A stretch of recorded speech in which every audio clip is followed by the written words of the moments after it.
Hello everyone, and welcome to another wonderful episode of the Tree of Geek. Season 2, Episode 8, Revivals. That's right, we're going to bring some things back from the dead. At least we hope they come back from the dead. We're going to pitch to you why they should come back from the dead. Josh, are you excited to go into my backyard with a shovel and dig up some of these old TV shows or movies?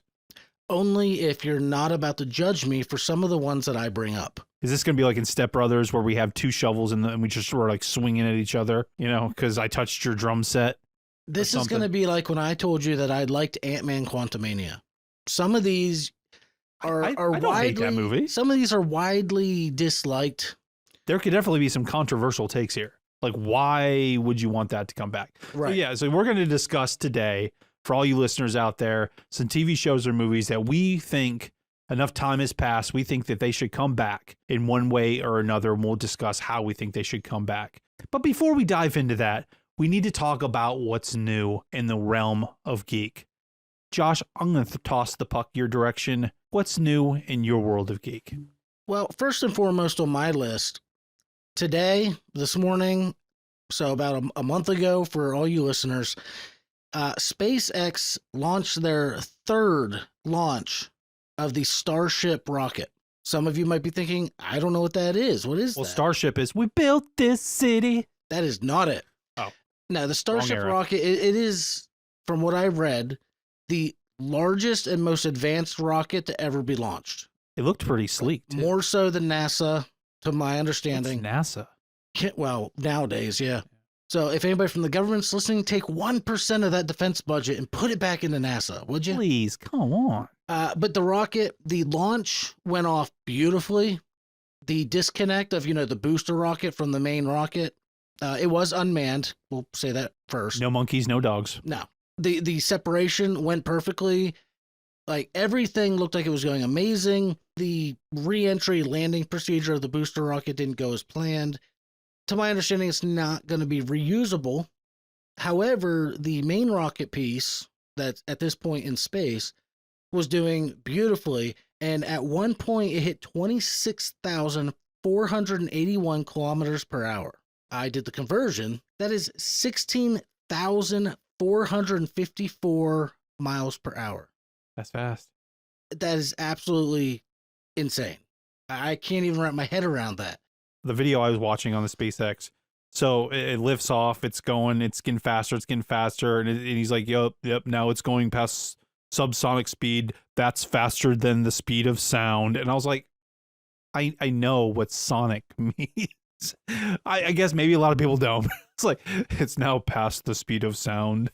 What you were watching through the link I sent? Yes, on my phone, because I was in the delivery truck as the other dude was driving, so I was like watching. I turned off the radio and I was watching the video. At one point, it said there was like 3.3 million people viewing it. Oh yeah, there was a lot of people on there.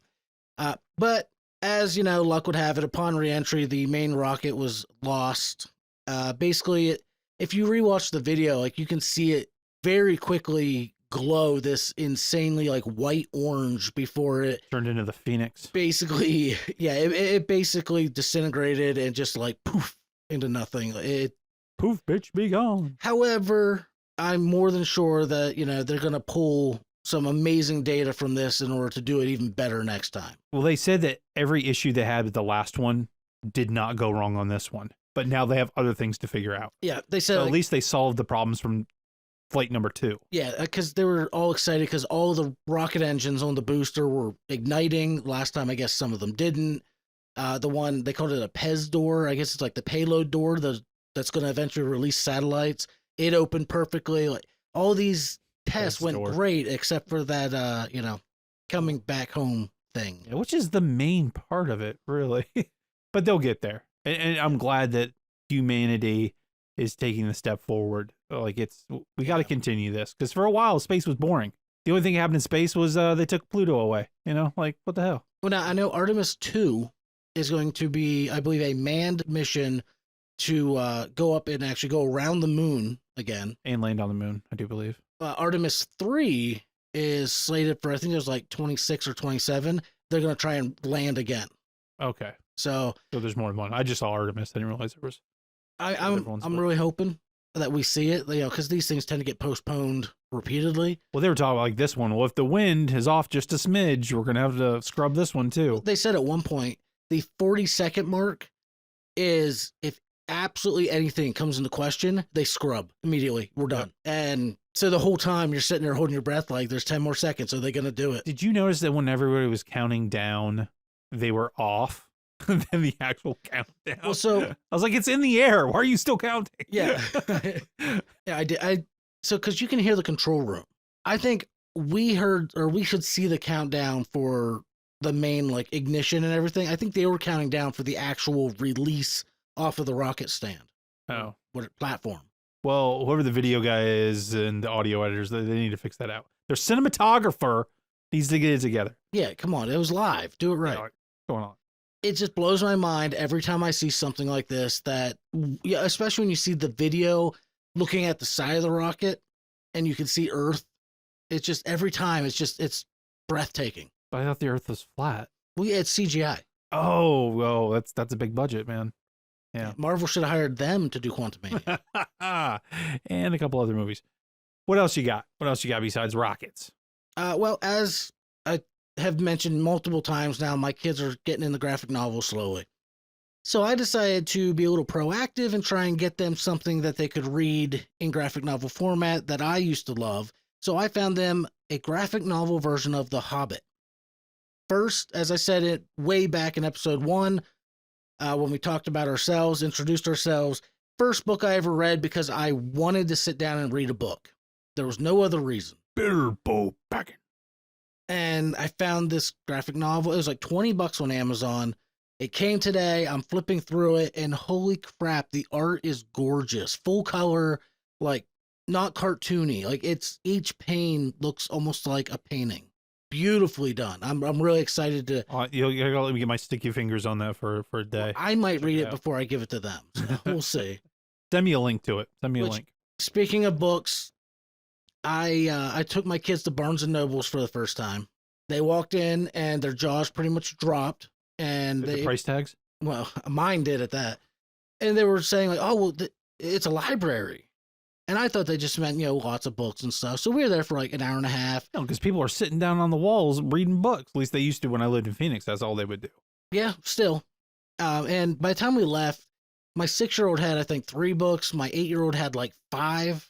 I had a couple. When we were leaving, so I paid, and we're leaving. We're walking out the door, and my 6-year-old looks up at me and says, "When do we have to have these back?"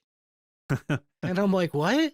She's like, "How long do we get to keep them?" I'm like, "No, we bought them. These are yours." She's like, "Oh, I thought this was a library." I'm like, "Yeah, but you buy the books. You get to keep them." So it was pretty adorable.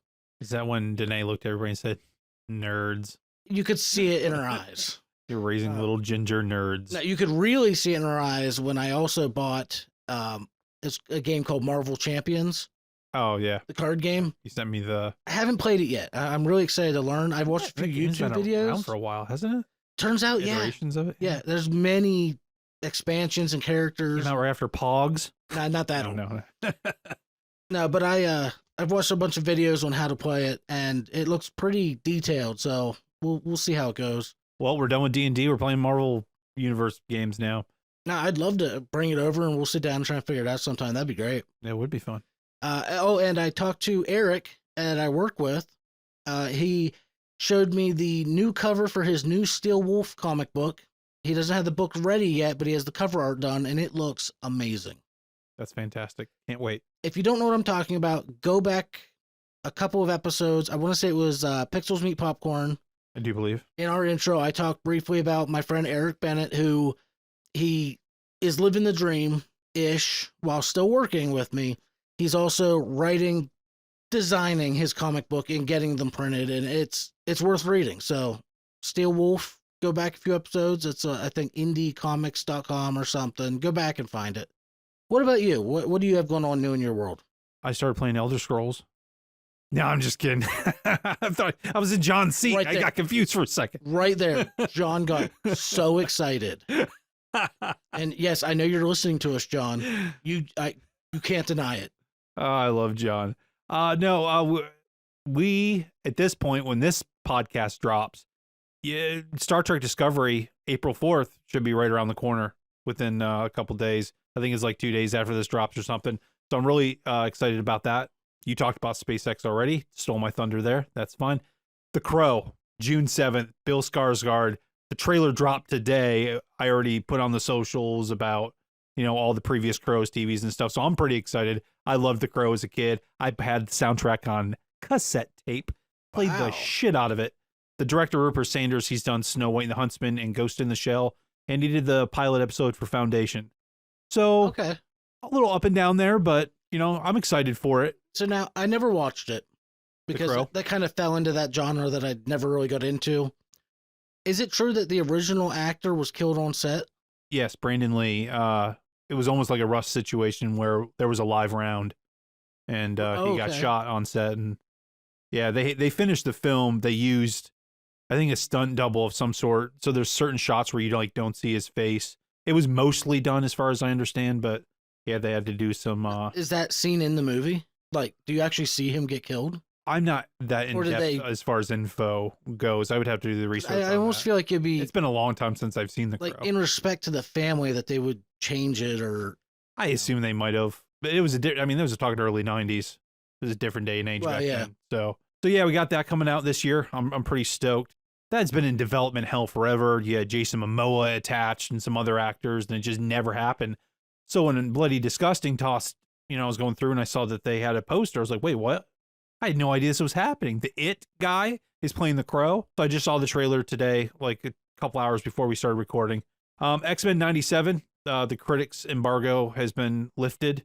Getting really good reviews. Good. And I don't know why, but I saw the other day that one of the creators, or like the new writers for this, got fired already.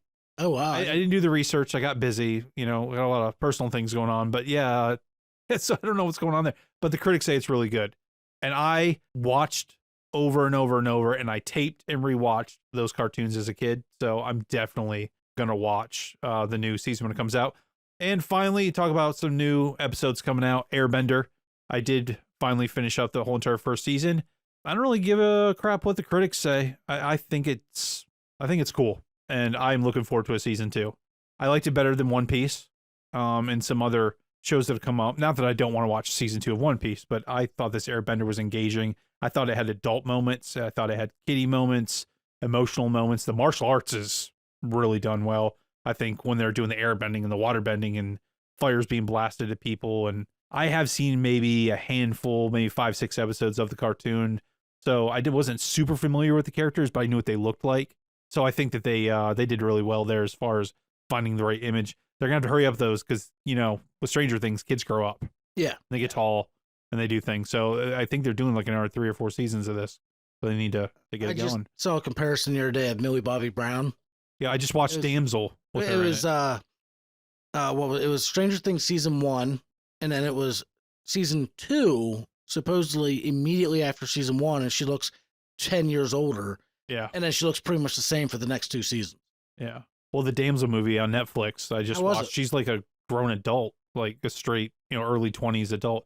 It was a lot better than I thought it was going to be. I was like, this is going to be trash. We're bored. We have nothing to watch. We're all caught up on everything. This is probably going to be trash. I give it a 7.5 out of 10. Really? That high? I like the actress. She's been in a lot of things. Can't think of her name, but she does the voice of the creature dragon. I think those effects were done well. There's a lot of darkness, which is probably good for any CGI issues they might have had. I didn't really notice any. The plot's kind of basic, but I thought it was enjoyable. I mean, it's not Lord of the Rings, right? But it's better than probably Maleficent 2. So, IMDb has Damsel at a 6.2, but it does show that it's on the rise in popularity. Well, the critics trashed it on Rotten Tomatoes, but the audience wasn't too bad. But I thought the trailer looked phenomenal. I mean, I was excited to watch Emily it. enjoyed it. I just haven't had a chance to watch it yet. Because anytime I say, hey, let's watch a movie, we end up watching Suits. How about you just stop asking? You just put something on the TV like I do. She falls asleep. Oh, well, then you get to watch it on your own. This is true. The other night, we were like, hey, let's watch a movie. She immediately said, well, let's, Indiana Jones. And I'm like, I would, but it's already 9:30, and that's a 2.5-hour movie. and I get up at 5:30. You man up. I was like, Shack up. And then I said, we could watch Guardians of the Galaxy 3. Well, she wants to watch the first two again because she still doesn't remember them. I'm like, I'm going to... Have her watch the trailers of them, and then you can get moving on. Right. It's like, first one, they dance. Second one, a planet blows up. There, you're caught up. Yeah, that's about it. Well, you want to dive in? You want to jump in, backflip in, side lunge? I don't know. Yeah, why Whatever not? Techniques. So we are looking, as said, at movies and television shows that we want to see rebooted, revived, or just brought back to life in some manner. We went over our list together. We do not have duplicates because we want to make sure you have lots of stuff to listen to instead of us saying, oh, I have that. So I agree. So to start things off, we're going to go back to an old ritual that we haven't gotten to do in a while, and we're going to roll a D20, except that Michael handed me a D12. Well, we're going to do a D12. The numbers still work the same way, okay? You just got, a couple less options. All right, so let me roll it. And what did I get? It's on your side of the table. 12. Do you want to roll? What if we tie? Then we do it again. We got to call John. Son of a... All right, here we go. We should absolutely call him and put him through the system. What are you doing, John? Playing Elder Scrolls? If you listen, or watching Family Guy. If you listen to our episode last time, we had Galactic Elliot on, and that took a little bit of finagling to get that pumped through the sound system, but now we know how to do it. So that was some technical growing pains. Yes, but thankfully he was a trooper and yes. stuck with it, so I appreciate that. And as I told Michael, an 11. Oh, it was so close. So close. As I told Michael, in editing that episode, his answers and he was just, you could tell he was in such good spirits. He was so just seemed so happy to be there. He's a fantastic guy. He is. I like that guy. He really is.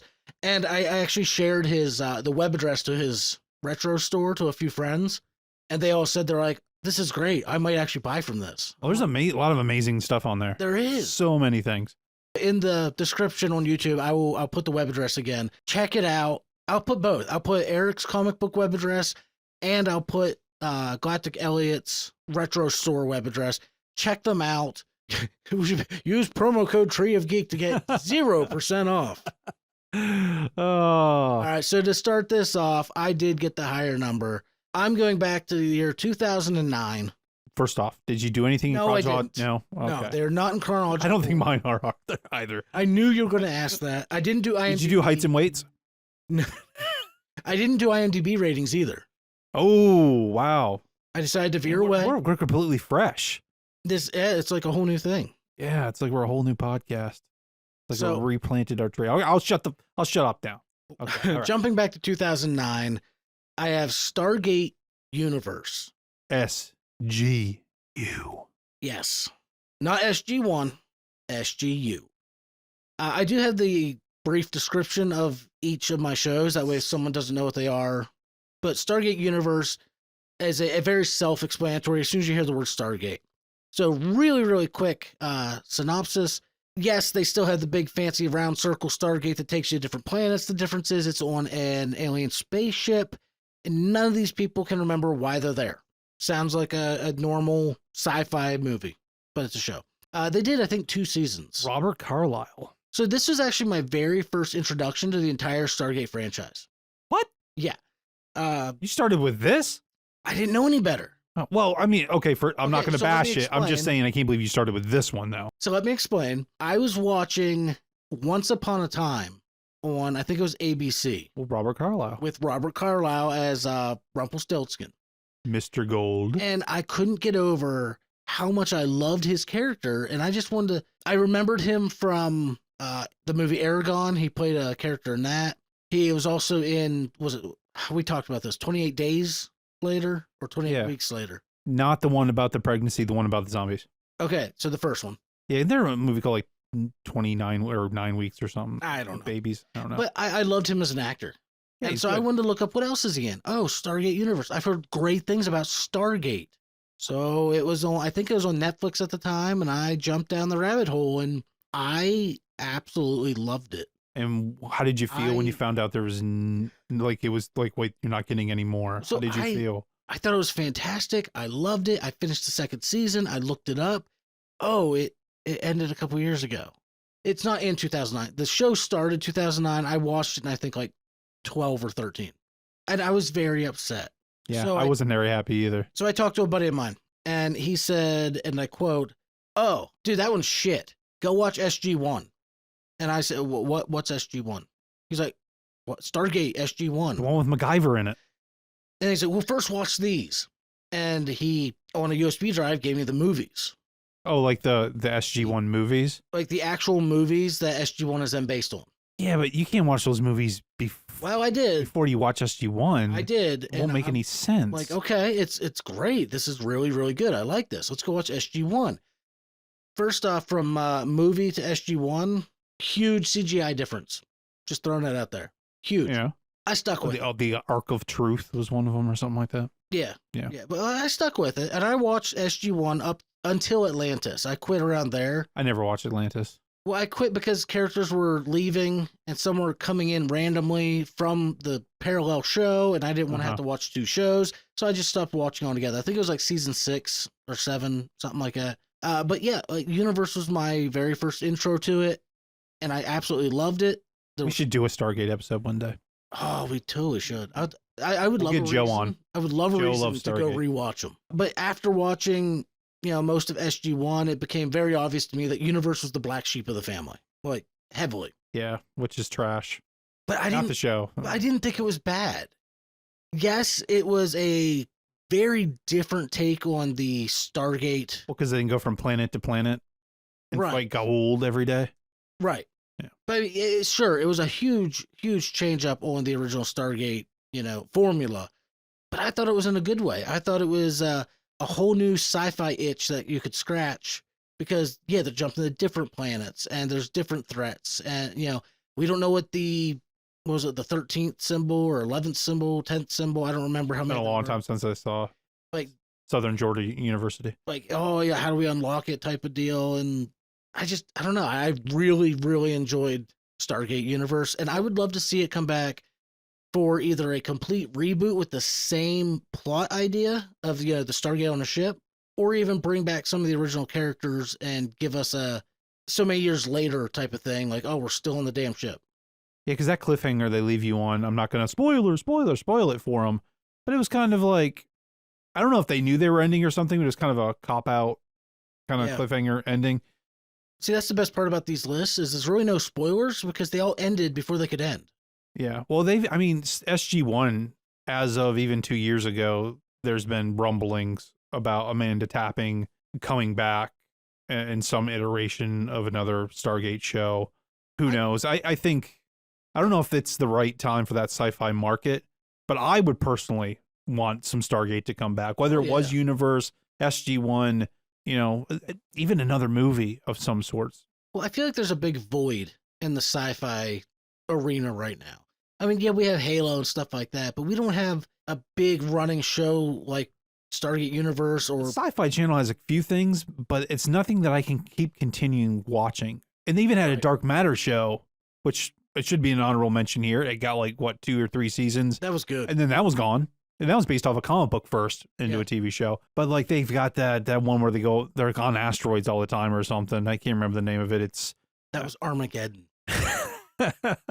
Somebody's going to be really mad because they're like, I know what show he's talking about. And he's not naming right. It's got, the guy who played the Punisher, Tom Jane, in it in the first season. But they all get kind of boring after a while. In fact, the woman who does the voice of the dragons in that show. She's really? Yeah, an Indian actress. Well, She's in a lot. I miss that almost Monster of the Week or Situation of the Week style. That's TV. why I like the new Star Trek, because they're doing that with Strange New Worlds. They're going to different planets every week. But they still have the overarching story. Not as much. Maybe little pieces. Okay. Little pieces. See, Halo's for character amazing, development. but Halo is each episode tells a piece of the same story. I like when there was the overarching story, but each episode could stand by itself and be entertaining. Yeah, if you look at say SG-1 for instance, you had O'Neill this first season, he'd be going through little things the entire season, but yet they'd be the Gould was 1 week or the Replicators would be 1 week, but there was still a little chunk of O'Neill's backstory that entire week. So if that's what you're saying, I completely see what you're saying there, and I agree. Kind of like how Supernatural started out, Monster of the Week style. I mean, don't get me wrong. When they went to, the whole season is one big story, great. But when you can just tune in and watch a random episode and still be completely in the loop and entertained. Yeah, like the first season had the yellow-eyed demon, but even if you missed 5 episodes, you weren't missing any part of that larger arc. Right. And I love that. But no, it's Supernatural is not on our list, but because they've been talking about bringing that back too, just as a couple weeks ago. They did 15 seasons as well as like 3 spinoffs. Let Sam and Dean rest for once. Right. Oh, well, there you go. SGU. If anybody agrees or disagrees, let us know. If you think that is the trash of the series, tell us why. Or if you're like, man, that's the wrong take, tell us why. So what do you got? I have a cartoon back from the day in 1986, had 1 season and 65 episodes. Do you think cartoons, 65 episodes was only 1 season? Yeah, that's I thought this had like a couple seasons, but like that's a lot. That sounds like One Piece. Right? Don't they have like over 1,000 episodes now? Oh, probably. That's I don't know. Anyways. And the comic books, it's nuts. My pick is Silverhawks. Silverhawks is like a Hanna-Barbera type cartoon in the style of He-Man and Thundercats. It was originally made to be an extension of Thundercats, but it didn't do too well in the ratings, so they axed it. It's pretty much about these people. Something happens to them, and they end up getting cybernetics. They become the Silverhawks. They have like these metal pieces on them, like they have steel will and steel heart. They're like a brother and a sister. And they have like this big space station. They fight this guy called Monstar, and like in Thundercats, like Mum-Ra, he'll like go through metamorphosis and change into even a more badass looking bad dude. He's like this big giant devil dude out in space with this really deep, crazy voice. And so it's like, yeah, like 65 episodes, like every episode is like different. That Monstar's trying to do this in the universe this week, so they got to stop him, or they're trying to do this heist and trying to stop him. They got like this pilot called Bluegrass. He's got this really cool ship. There's like this copper kid. He doesn't talk, but he like flies around and it's like super fast. It's just, they're always, He-Man's getting another movie. They've been rumbling around about Thundercats forever. I think this should come back as either like some sort of a streaming live action remake, or just update the graphics. I mean, they're bringing back X-Men. Let's bring this back for some kids. I mean, I don't know what kids are watching now besides Blaze and maybe some new Dora. I don't know what kids watch now, but I know I don't, when I go through the toy aisle at Walmart or anywhere else, I'm not seeing any new figure like, oh, what are these? This is like a whole new, like, where's the next big giant cartoon franchise for kids? Yeah. And if we can't come up with anything new because we're humans and we're lazy and we're boring, let's just rehash everything like we already do, and let's bring back something that like nobody knows what it is. Whenever I bring up Silverhawks, rarely anybody knows what it is. They're like, what the hell is Silverhawks? I'll be honest, I'd never even heard of it. Yeah, there you go. And we're not that far off in age. But that's how much it just kind of got thrown into the bin, the cheap bin with all the other cartoons at the time. But a lot of this retro stuff is like in right now. 90s is in. The 80s is always going to be in because 80s was the decade to rule them all, in my opinion. You know, like let's bring some of this stuff back. So Has nothing to do with being born in that decade, does it? no, but okay. So if you're born, like say, I was born in 83, but I grew up knowing what the world was in the 90s because that's when like you're really remembering experiencing things. Yeah. But yeah, my pick is Silverhawks for sure. I looked it up real quick. Okay. Silverhawks was 1986. Amazing year. Good year for horror. That was my year. It was actually a 7.3 out of 10 on IMDb. That is really, really good. They good. didn't exist back then in IMDb. No, but I mean, there's 3,500 reviews. I mean, that's still really good for Well, it's today. all kids like me growing up going, why did this show go away? It was amazing. I don't know. Maybe it was on later on the Saturday thing and the parents turned off the TV on them. I don't know. I don't know how they checked ratings back then. For people who lived out in nowhere with rabbit ears, I don't know how they could tell if they were watching it. I'll have to check it out. But to answer your question, I know my kids like to watch. It's called Miraculous Ladybug. Oh, well, that's exactly the same thing. It is. They're superheroes. Ladybug and Cat Noir. And I've seen pictures of this. so I've watched many, many episodes with those kids, and it's actually not bad. But it's not good enough that I can be... but is it going to span like a giant franchise like G.I. Joe's or Transformers or He-Man? I think it's more popular overseas. Because I want to say it's a French... It might be a French show because it takes place in Paris. Oui. And then, it comes here and gets translated and all that fun jazz. But I'm pretty sure over there it's actually significantly more popular. Do you think kids are running around with like little ladybug action figures? Like, "Doo, doo, doo, doo"? My kids have them. Oh, do they? Yeah, Okay. yeah. Are they like They're usually G.I. Joe naked. action figures, or are they? They're like Barbie size, yeah. Oh, they're like big. Yeah. Oh, like what are they, like 8-9 inches? Yeah, guess. probably. I don't have any of my action figures out currently. It's bigger than Data sitting here. Yes. Yes, Yes. bigger than Data. I mean, it's a full size. Like you can put the clothes on it and everything. Brush Oh, its so it's hair. almost like a foot, like the old school Barbie and G.I. Yeah, Joes. Like yeah, the old, pretty old much. ones. Okay. But right now, my 2-year-old kind of inherited them, and they're naked all the time because she doesn't like the clothes on them. So, okay, kiddo. Yeah, do what you gotta do, I guess. You know. All right. So moving on up, we went to a show that I really, really enjoyed. It has to do a lot with my love of dinosaurs and Jurassic Park. Dinosaurs. 2011, the show Terra Nova came out. Man, I got some things to say when you're done here. So it was directed by Steven Spielberg, or not directed, sorry, produced. Whoa! Executive producer Steven Spielberg.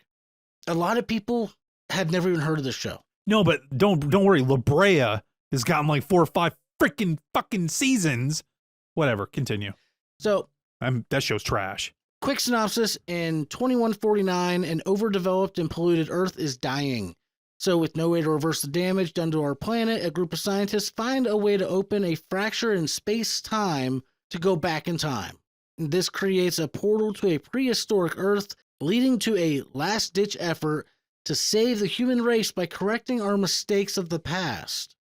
Which I don't understand how Do they? all the way back then is going to fix anything when most of the pollution was probably caused by oil and stuff, which... This is before the dinosaurs turned into oil. This is my first time I got to meet the bad dude who was in Avatar and he was in Don't Breathe. Stephen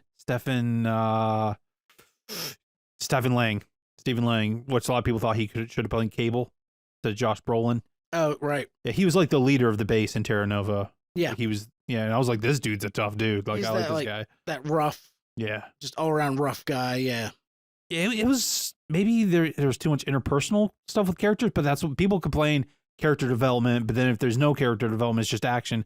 The big problem with that show, unfortunately, was the budget for the CGI. Yes. But if you watch La Brea, because I watched the first episode just out of curiosity a year and a half What ago. is La Brea? Oh, wait till you hear this. Okay, like I said, I only watched the first episode. So the La Brea tar pits out in LA, you know what those are, right? Yeah. Okay, so they were also shown the Tommy Lee Jones movie Volcano. And in The Last Action Hero, but continue. Yeah. So they all of a sudden start bubbling or doing some crazy stuff. And then like they just, this giant pit sinkhole, because California doesn't have sinkholes, just goes down and it's just like this massive hole. And so they go down there. Some people get like when the traffic jam and the cars are crashing, like this lady's stuck in her car or something. She goes flying down in there. And then like she wakes up on this planet and she's like, oh, what the hell? Where am I? And like, oh my God, there's dinosaurs and stuff. And oh, what the hell? But this like saber-tooth tiger. Is it like an Inner Earth type thing? I didn't watch past episode 1, so I'm not Okay. exactly sure. All I know is it's about to get its final season, like 4 seasons of this shit. But like their saber-tooth tiger like goes to kill a group of people. And it was like lost for a minute. Like they got like all these, like there's a broken down ambulance and all these cars that have fallen down. They kind of make a camp. But then it's like saber-tooth tiger is going to kill them. But the CGI on this shit is like Sharknado. Oh, It is like, I'm telling you, Terra Nova probably had better CGI than what they used in La Brea. And I'm like, why is this still going? I was like, this is getting canceled, sweetheart. There's no way this is getting past season 1. It's got like 3 or 4 seasons, maybe 5. I don't know. All I know is I'm irritated it's still on. So like Terra Nova was dope. I wanted a season 2 of that. And I probably should have said Earth 2. That should have got remade too. That was an awesome show. Ron Perlman.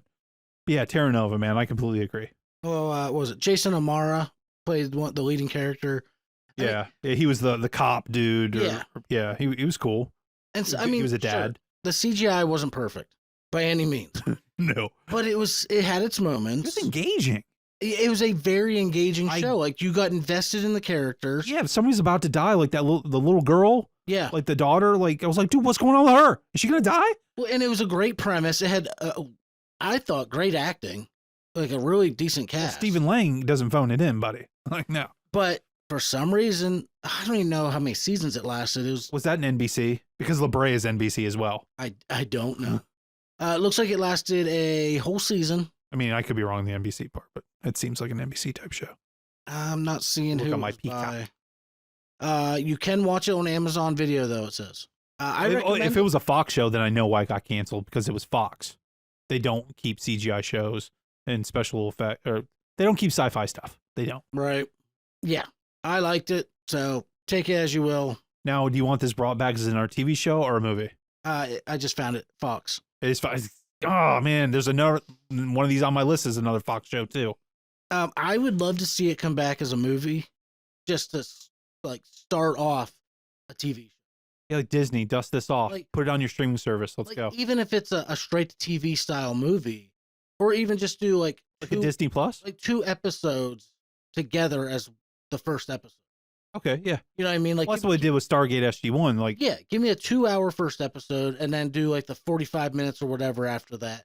I'd love to see it come back as a series. And I mean, even if it's different actors, again, I loved the premise of it. I thought it was absolutely fantastic. And I would love to dive into that universe again. I thought it was just great. Well, if you take something like 65, which is, if even that didn't have the greatest special effects when it came to the dinosaurs, but even something like that would serve a good purpose. Oh, yeah. Even, I agree. I agree. It should probably go to a streaming service, give it a big, long 2-part opener, 10 episodes, 8 episodes. Well, and I mean, that was 2011. So the CGI for the time was probably top notch or close to it. TV CGI, sorry, not movie CGI. For Fox TV. So if you turn around and look at redoing that today, the budget for that entire first season is probably how much they would have available to do per episode in CGI now. Well, there were still some Star Trek episodes out then that were still doing half decent with their CGI. I don't know. It's weird how some shows are so surprisingly done so poorly on the visual side because the acting and the drama was there. Yeah, well, bring it back, guys. Dust it off. Whoever owns the rights to that, let's get it going. Well, it was Fox, so I'm going to have to assume Disney. Yeah. Come on, Disney, you got some money. That's all I got to say about Terra Nova. Let's jump back over. What do you have for me? Well, I'm going to get back on this horse. I talked about this a couple episodes back. I don't remember which one. Oh, it was the Treefort Awards. And I couldn't give this show a technical award because it wasn't the right year. But Willow. Willow should have got a season 2. Okay? It's been more than 20 years in the timeline since the first movie. They do the show. They do some wacky soundtrack stuff. Now, granted, they can't have Mad Mardigan in there, with the whole health issues. But normally, to me, if you get a season 1 and it's a little clunky and people got some issues, the fans are like, what the hell's going on here? I believe with your type of cash that Disney has, you can give them a season 2. Say, listen here, we're going to give you one more season. Give you the chance to fix this. Switch some things around because the action was in there. There was some great chemistry with some characters, at least to me there was. So what everybody's complaining about, here's a list of 10 things everybody's bitching about. Try to fix as much as you can there. Yeah. We're going to give you, and listen, make sure that the end of season 2 is kind of a wrap up just in case it still doesn't resonate. But don't pull this bullshit where, you know what, fans didn't like it, so we're just going to pull the plug. And now we're going to take it off the streaming service just in case other people want to watch it. So we can't even have fans complaining too much like the guy in that podcast does. Like they left this giant cliffhanger. It was unique. Listen, I watched the original movie as a child and as an adult probably 50, 60 times. I've seen Willow a lot in my life. It is one of those comfort movies for me. I love Willow. I love that movie. And I really like the TV show as well. I don't understand why everybody has to complain. It's not exactly, if would have they done it exactly like the movie, we would have got another Lord of the Rings mixture with Game of Thrones, Wheel of Time. Not that those shows aren't amazing or great. I mean, I've talked at length about them and we know how you feel, but it just would have been right in the middle of the pack of all those. I could see what the writers and creators were doing with this. They went outside the box. It's the whole Superman issue. Superman's the same forever. Go ahead and change him. Well, why did you change him? How dare you? Fans can be ridiculous. Oh, yeah. And this show, you know what? If you guys are still going to wuss out and you're never going to make a season 2 or another movie, fine. There you go. Give it a 2-hour movie finale. Don't even give it a full another season. Give them one more movie to wrap it all up. At least give them that. Like, you guys can't spare 140 mil. I mean, you're making Quantumanias all the time. Like, let's go. Like, what? Wow. Okay, all right. I'm just saying. Madam Web. Oh, yeah, okay, yeah. You're making Madam Webs. I mean, it's more Sony, but whatever. I just believe that this at least needs either movie or one more season to wrap it up, to fix the mistakes, give fans the deserving ending.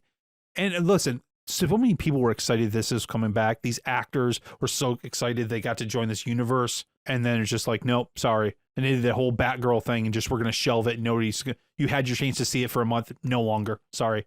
Now people have to illegally stream it. So do what you got to do, folks. I'm not saying you should, but I'm not saying you shouldn't. Say what? All right. I'm done. I'm going to back up now because I'm getting emotional. All right. What do you got, bud? What do you got? Well, it's not Willow. Did you watch Willow? Have you seen the movie or the TV show? Oh, I saw the movie quite a few times. Not 50, 60, like 5 or 6. But, and I never did see the show. They took it off before I could see it. What can I say? Bastards. No! Bastard! All right. So next up on my list, I have probably what was, and to this day still is, one of my all-time favorite shows. That you watched 50 or 60 times? No, I've only ever watched it like 2 or 3 times. Okay. Because, there's, I think, 5 or 6 seasons.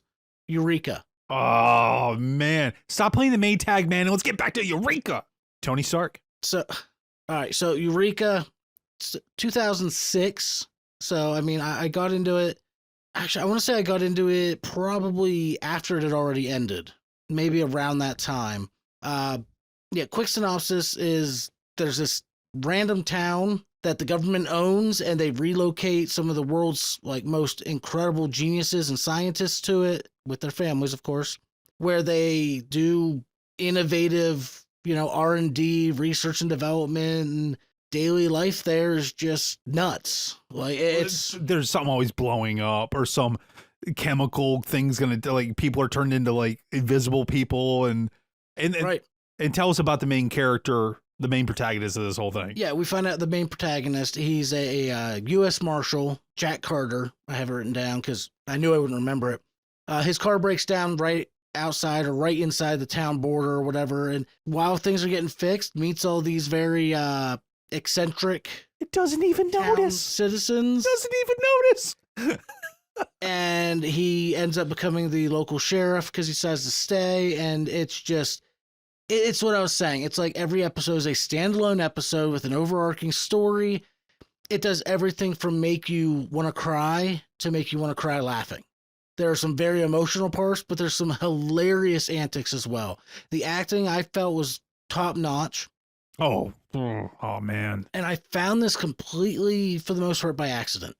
I was working night shift at a job where, long story short, you basically monitor stuff. If something breaks, you call the right people. If nothing's broken, you entertain yourself and stay awake. So I would find things to watch. Scrolling through, I assume Netflix, I don't know. I saw the Eureka title card. I remember very vaguely my brother recommending it once or talking about it once. I don't remember. And so I just said, you know what? I can't find anything else I want to watch right now. I'll check it out, whatever. And that was it. Like from the first episode, I was completely hooked on it. I mean, it's that silly, serious sci-fi series that you can't really get enough of, and you fall in love with the characters. I don't know if I've agreed with you in person this long, this much, because this show is absolutely amazing. It has rewatch value. I was hooked first episode. I think I got tired of watching commercials for it because I had cable at the time. And I was like, okay, all right, Sci-Fi Channel. I'm pretty sure it was on Sci-Fi. And I think I ran out of shows to watch at the time too. I was like, you know what? I'll give this show a shot. And boom, next thing you know, I watched a season of it.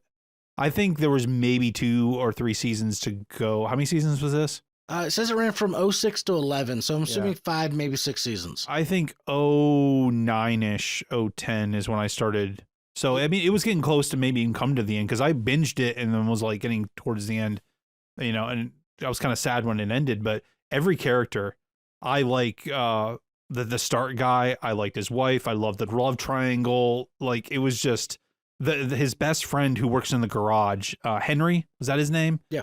Like that, like just everything. And usually there's a show where I'm like, this guy's annoying.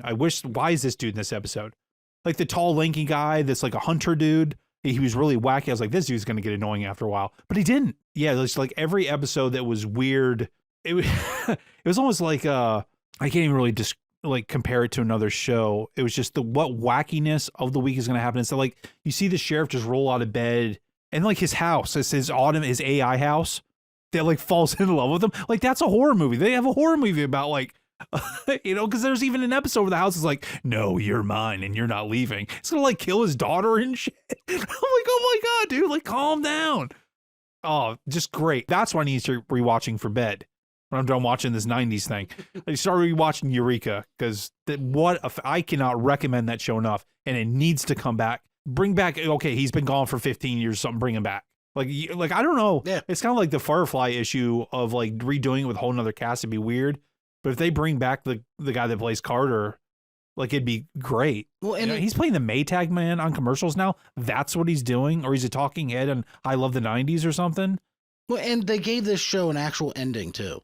Yeah. Like it was very well rounded. It was satisfying. It still made my heart hurt. It wasn't enough. I want more. Like I would love to see this. I don't know if I want to see it like rebooted as a whole, like you said, a whole new character and everything under the same name. I don't think it'll capture that same magic. No. But if they revive it and just keep that same, I keep using the word, but the same formula of how they did the original episodes, I think it could take off for another 6 seasons. And these were only, like 45 minutes or something? Yeah, something like that. Do you remember the episodes where they brought in the Battlestar Galactica guys? Yeah.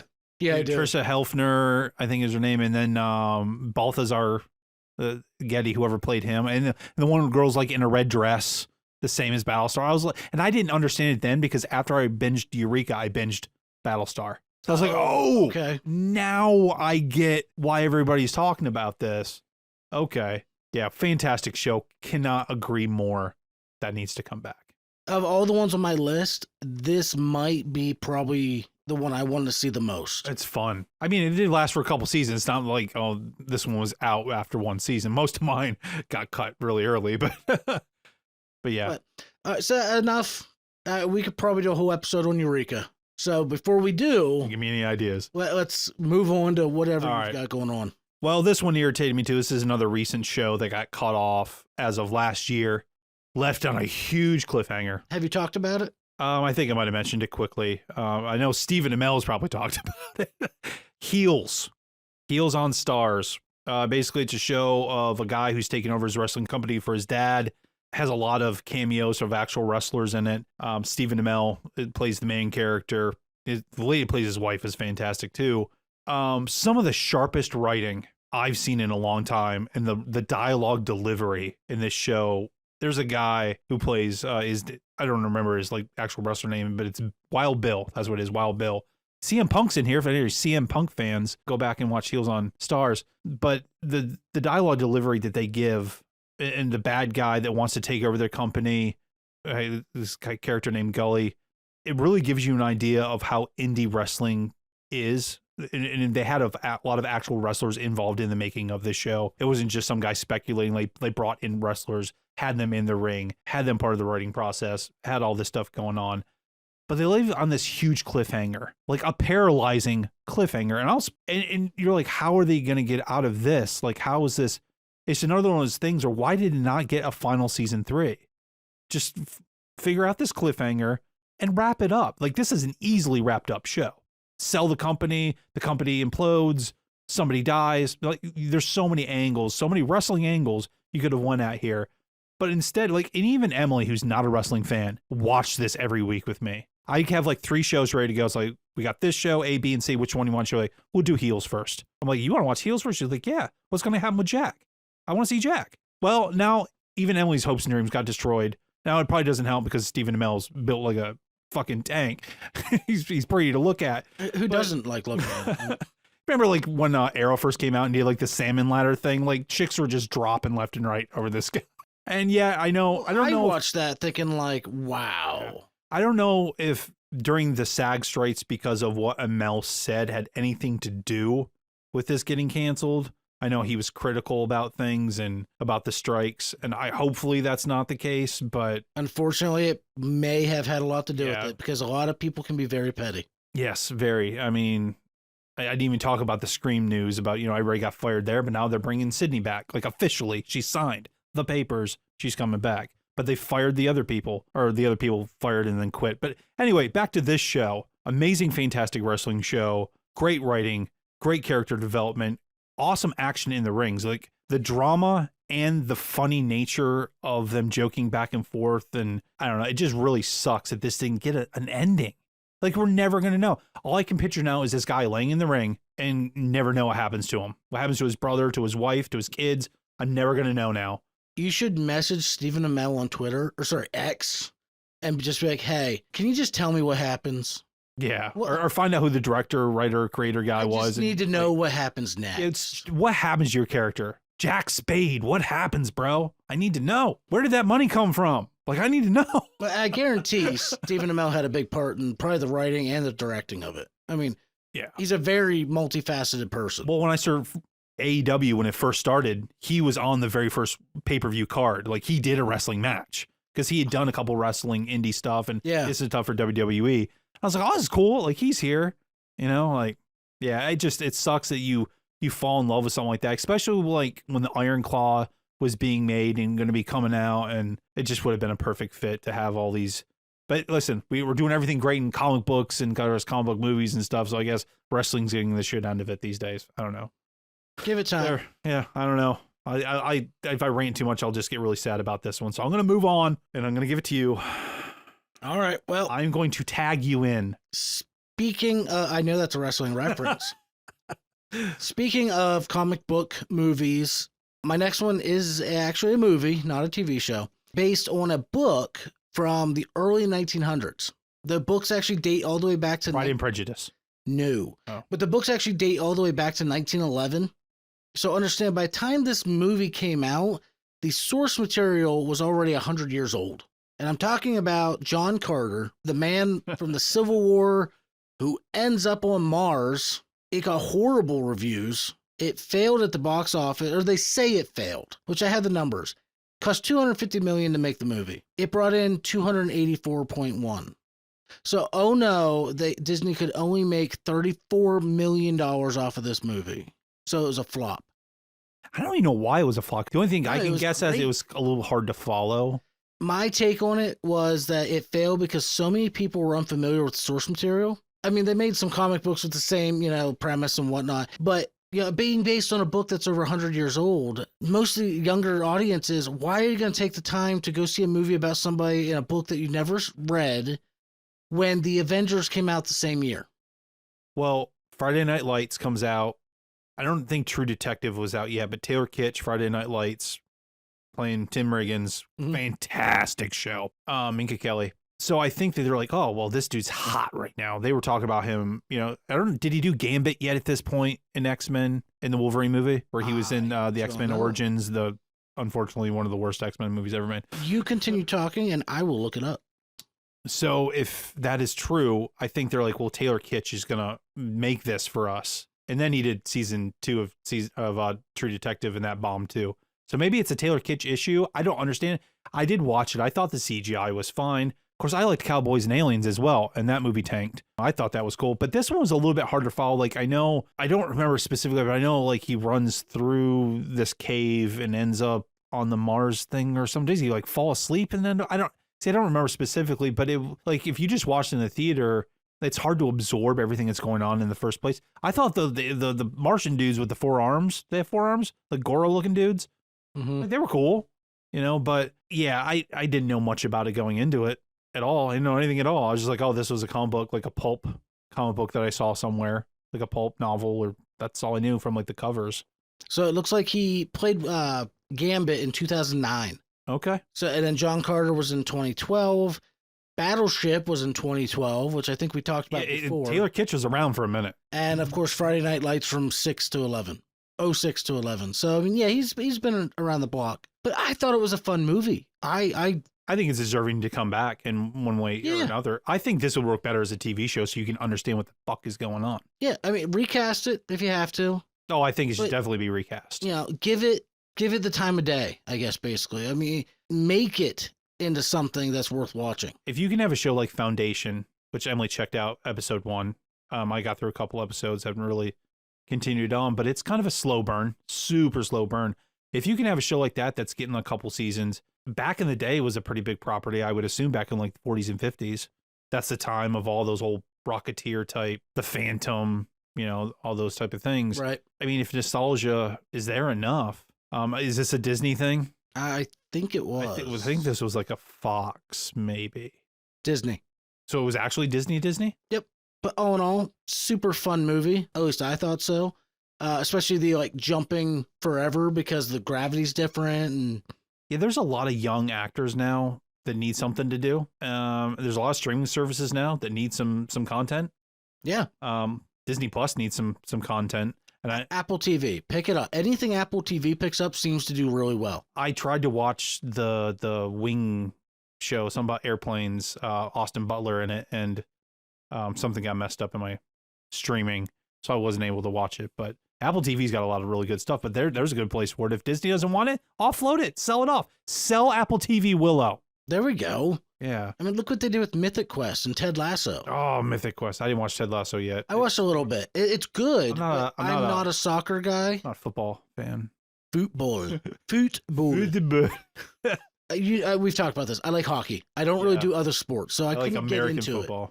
I Yeah. couldn't get into it, but my boss said it's like one of the best shows out there. I did see this huge thing on it though, where apparently Ted Lasso hates tea, and there's a whole entire thing that someone made a video of all the times he talks shit about tea. And I think Natalie, our friend, sent it to me, and I was like, "This is me because I hate tea." That's great. Like, and he's just like calling it black tar and just this nasty. Oh, it was amazing. But like Apple TV, they also did Silo, Yes, which I still think that was gold.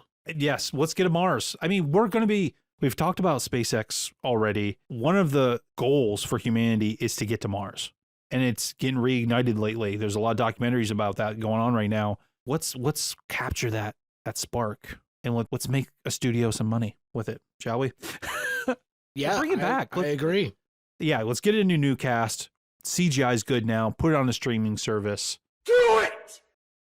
So this next show, I can guarantee you don't know what it is. A lot of our friends don't know. I don't think it's other than the actors and actresses that are in it probably remember this show. It was only on for one season back in 2010 on ABC. Oh, look, another Disney type property.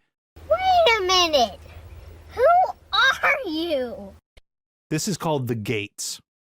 The Gates, the plot is there's this guy called Nick Monaghan, and he's played by the badass Frank Grillo.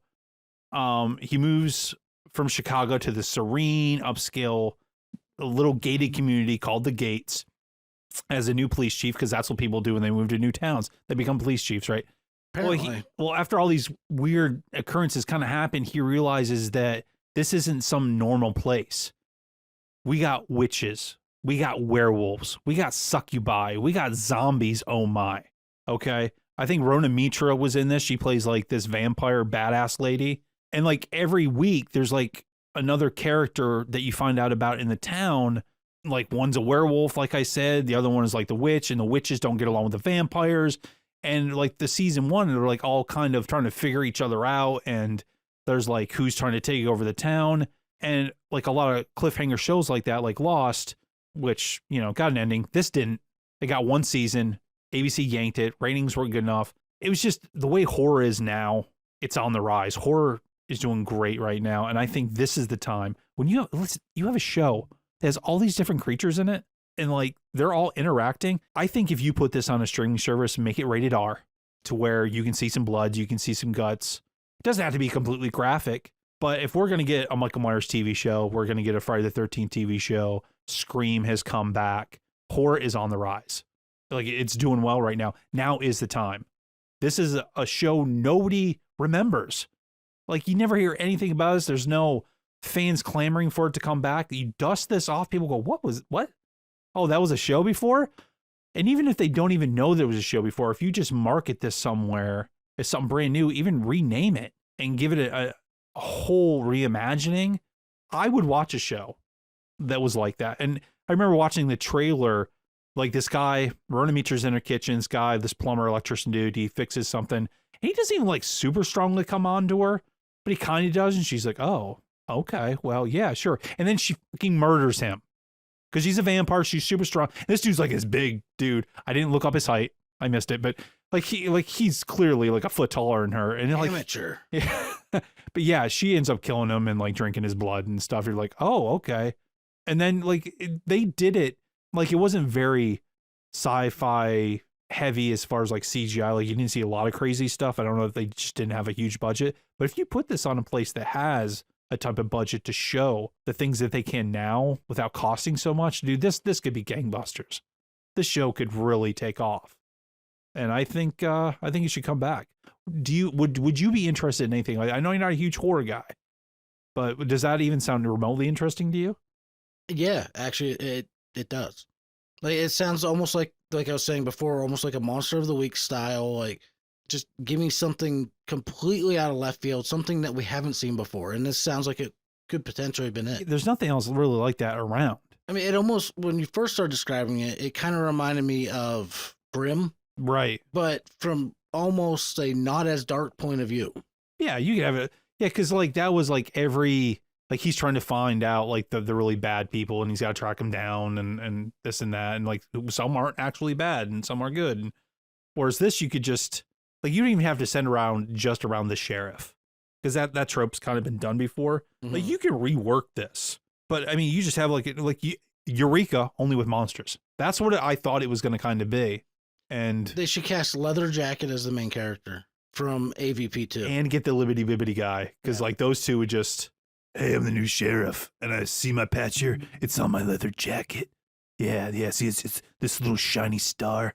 I put that on the other side of my leather jacket. I'm a badass. I just got out of the joint, but you know, I came to this town and they just made me sheriff. And I'm a badass. Sounds about right. Yeah. Are we just gonna make a leather jacket show? We'll just call it Leather Jacket. That's it. We're gonna make a show called Leather Jacket. We're gonna cast it. This is gonna be great. We're gonna make. We could do a whole episode. We're gonna make like $10. We could do a whole episode called Leather Jacket where we just break down the most ridiculous, like quote badass characters in movies. And he takes them down. But Fonzie will not be on that list because Fonzie was the Fonz. Can we get Will Arnett to do the voice of this guy for me? If you could just do the jacket guy, because I kind of picture Will Arnett when I do this. I can hear it. His show on Netflix where he plays the cop and he brings in the celebrities like Marshawn Lynch and Jason Bateman, and they got to solve a mystery like who killed Santa Claus. Oh my Lord. Was it Murderville? Is that what it's called? Murderville? Something like that, yeah. Yeah, check that out. That show is straight bananas funny. It's banana sandwich for all you Dane Cook fans out there. So that's my pick for The Gates season 2 or reimagining. I initially thought maybe another season, but I was like, nah, this should just be redone altogether. But unless Frank Grillo's bored.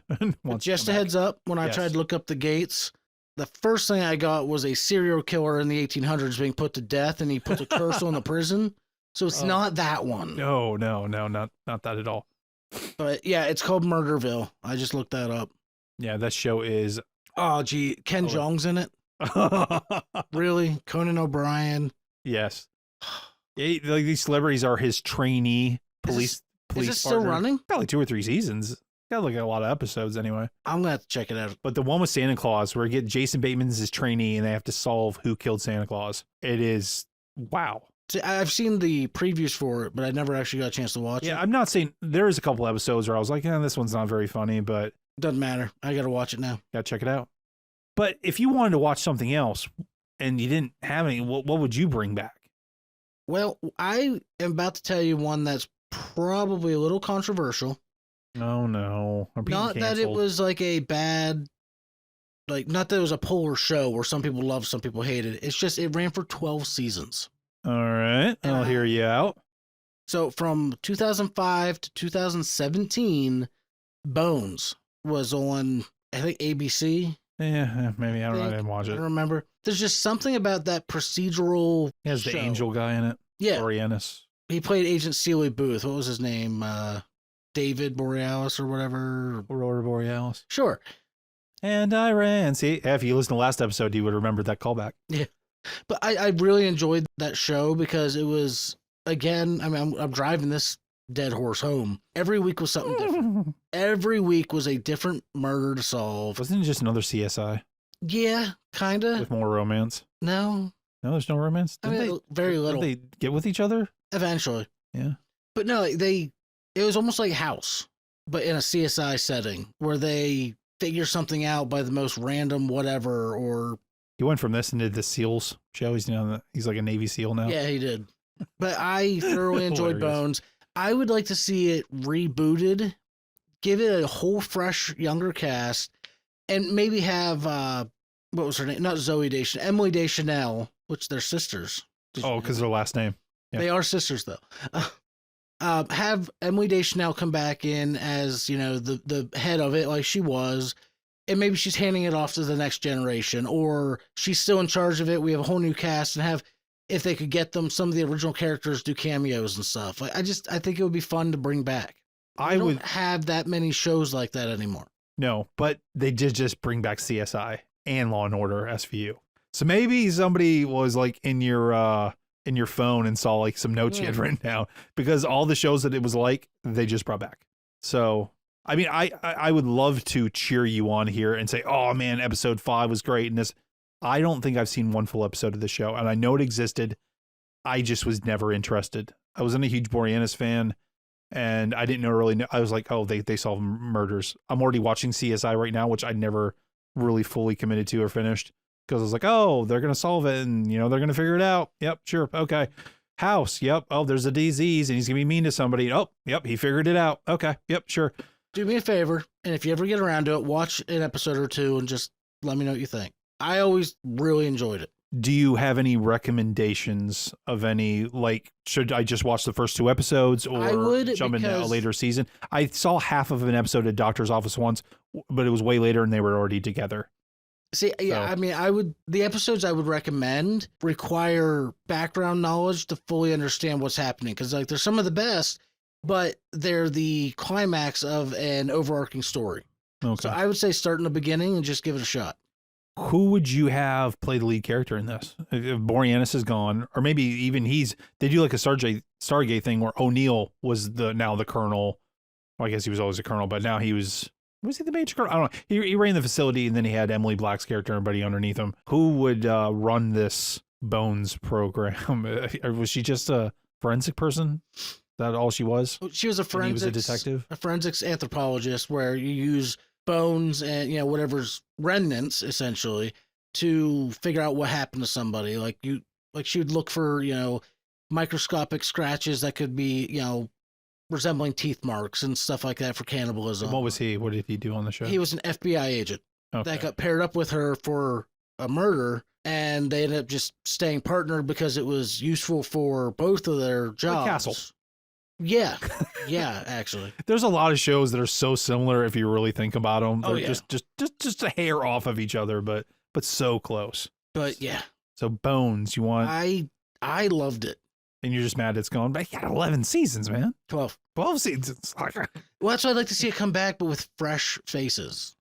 Not like Okay. a revival of what it already was. I like the idea of having one of the 2 main characters be in charge of the new unit, or the Yeah. new set of people. That way you have some familiarity with the old, but you have a lot of new blood now. And you can get the Liberty Bibbity guy in a leather jacket. And he's like, this bone has a jacket on it. And you know what? Just for John, we'll cast Anya Taylor-Joy as the main character. Because her career's going nowhere right now. Because So we know how much he just loves that actress. I love the message you sent him the other day. Look, it's Anya Taylor-Joy. The cover of New Mutants. Well, so, I told Emily's like, what's so funny? And I told her, I said, John can't stand Olivia. She goes, why? What's wrong? I was like, well, apparently her eyes are too far apart. She's like, what? John doesn't like anything. And I was like, I know. for the record, if you're listening, Anya, we don't feel the same. Oh, you were amazing. And I would love to have a cheeseburger to go. Oh, absolutely. Yeah. Absolutely. Not from that restaurant, though. Like maybe somewhere else. Like maybe Five Guys or something. I don't know. Watch the menu. If you want to know, Oh. that was probably one of her best roles. Well, later this year, we got Furiosa Yes. coming out with we do. her and Thor. So Her in the Queen's Gambit. I thought Emily watched it and loved it. I absolutely loved that movie. Or I mean, saw a that couple. series.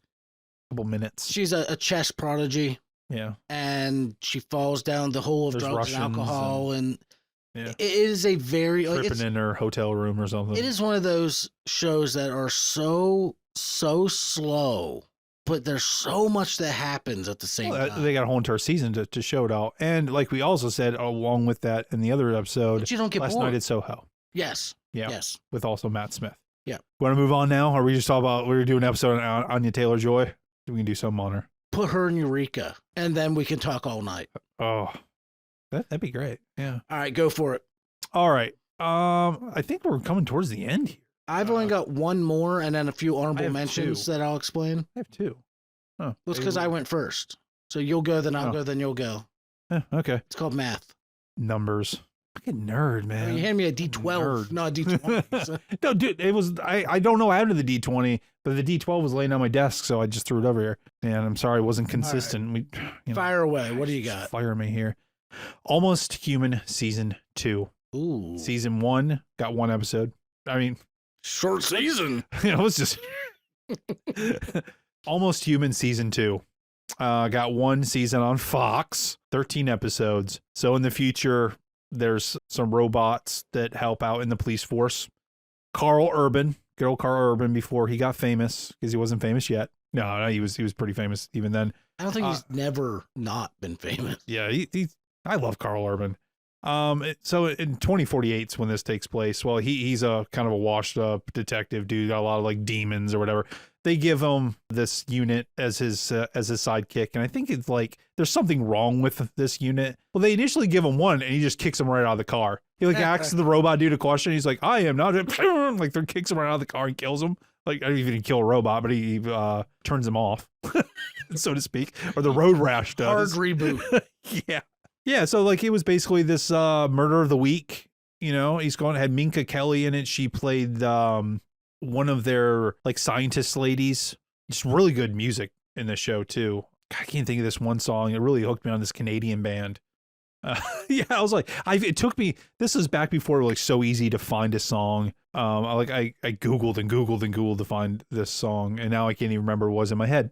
But yeah, this had John Larroquette shows up as one of the creators of these robots, and there's a virus thing going on or something, and they leave it again on another giant cliffhanger at the end. You're like, what happened to John Larroquette's character? What's going to happen with the robot? His name was Michael Ealy, played Dorian, the android. So not robots, they're androids. There is a distinctive difference. Sorry, Data, I apologize.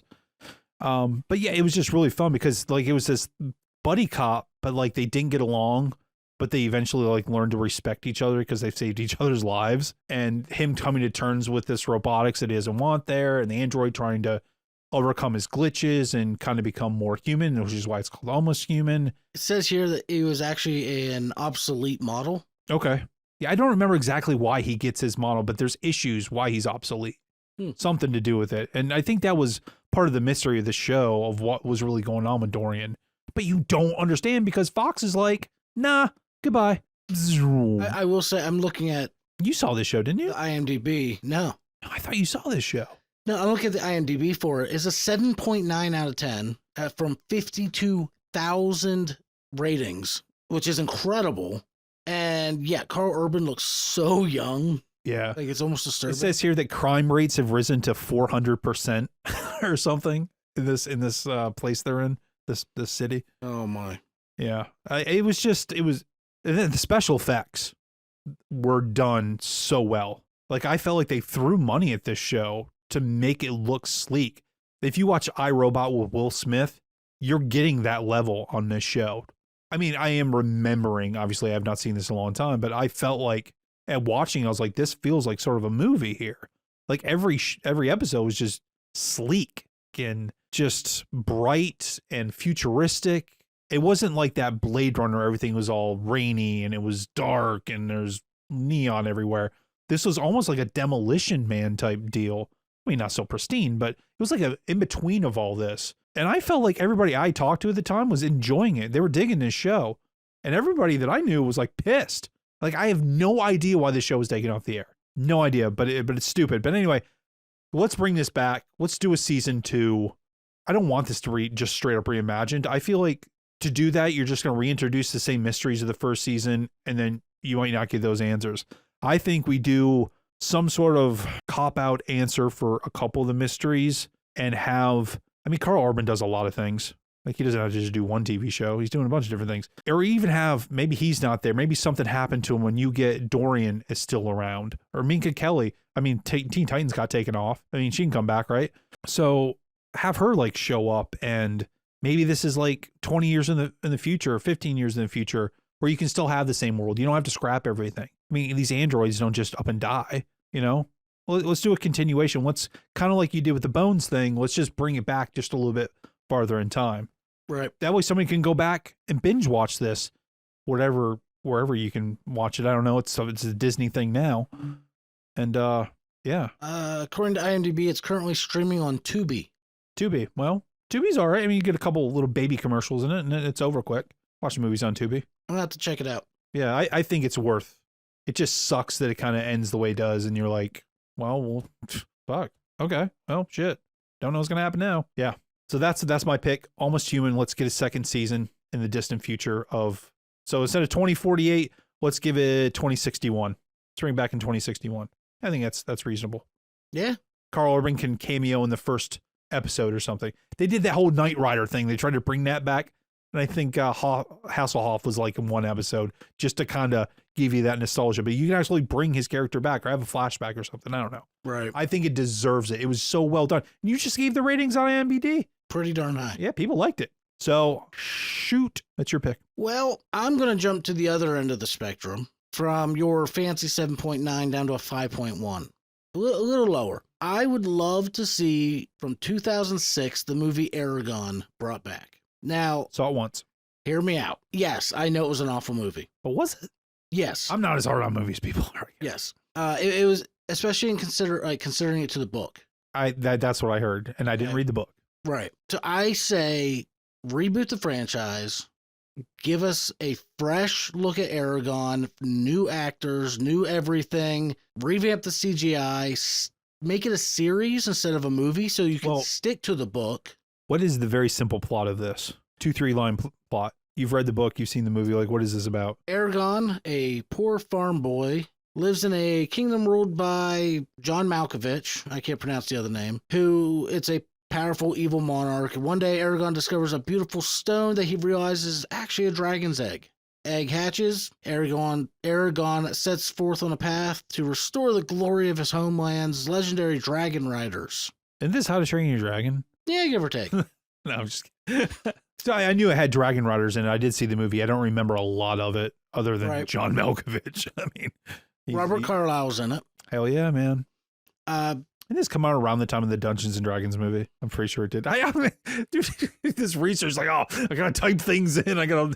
Maybe I should have known these notes beforehand. But that means I would have. Dragons was in 2000. And this was in when? This was in 06.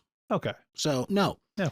Again, I know the movie was rough. I would love to see it fully rebooted, give us a fresh look at everything, start over. Don't try and salvage what was there. Movie, TV show, cartoon, what are we doing here? TV show. That way you can take your time, explain everything, because there's deep lore, and give it media it deserved. Now, are you going to keep this as a young adult, or are you going to try to go a little more adult with this? Like, Game of Thrones is like full board. You know, this is like full throttle, and then you have like the Wheel of Time that's still adult. They do swear, but then you have a little bit less. It's like a Willow. They barely swore, and, but there was sword fighting and people did die.